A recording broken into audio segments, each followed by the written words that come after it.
What's better than a slice of watermelon on a hot summer day? Watermelon in a glass. If you've ever had pure fresh watermelon juice, you know how delicious this stuff is. And well, if you haven't, you will after watching this video, because I'm going to show you 4 easy ways to get pure fresh watermelon juice.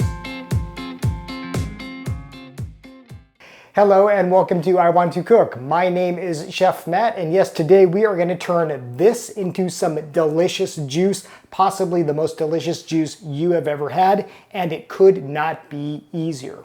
Oh, and be sure to watch until the end when I tell you the answer to last week's kitchen tool trivia question, and I've got another one for you as well. I wonder what it could be.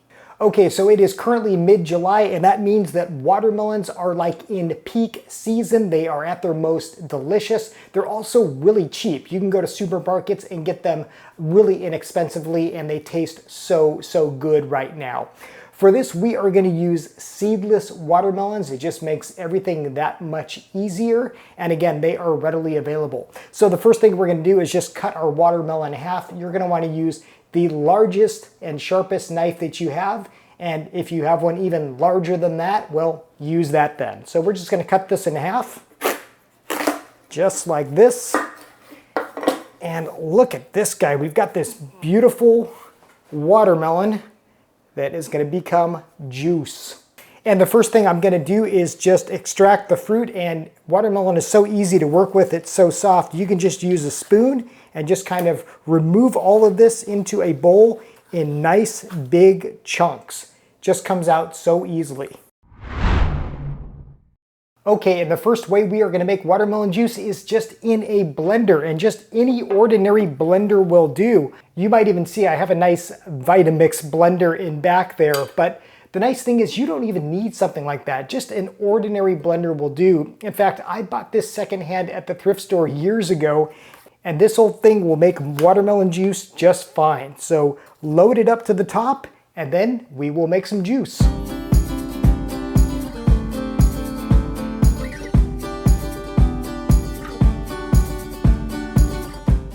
Okay, the blender is loaded, and all we're just going to do is turn it on.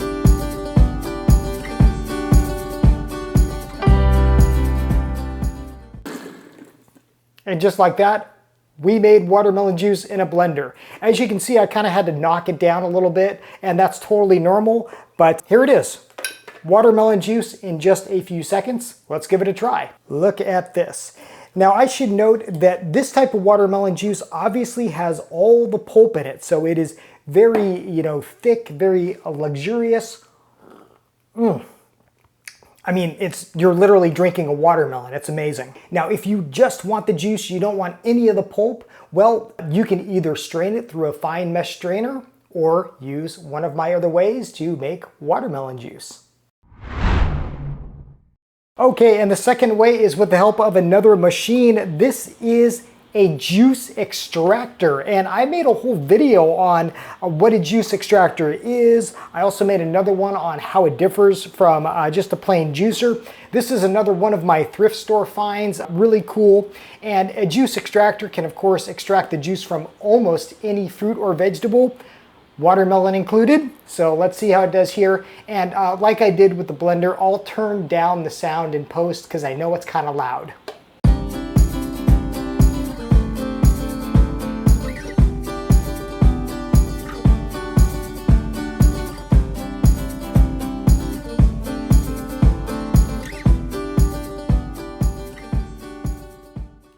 And here we go. Another way to make wonderful watermelon juice is in a juice extractor.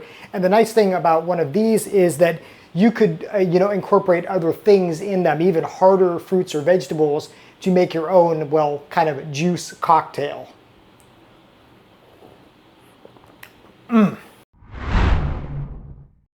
Okay, way number 3 to make watermelon juice doesn't even require power or an appliance.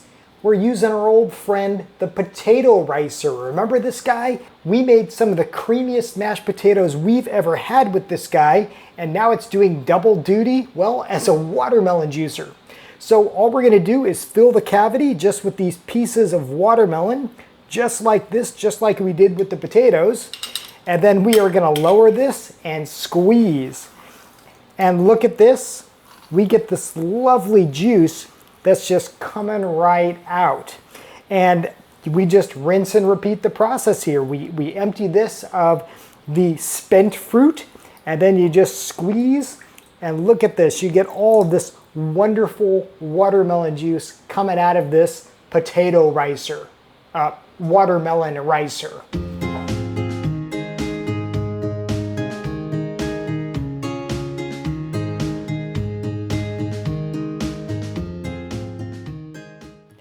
Okay, let me show you the results of the ricer. And as you can see, this is just the liquid. This is just pure watermelon juice with none of the pulp. And this is just delicious in itself.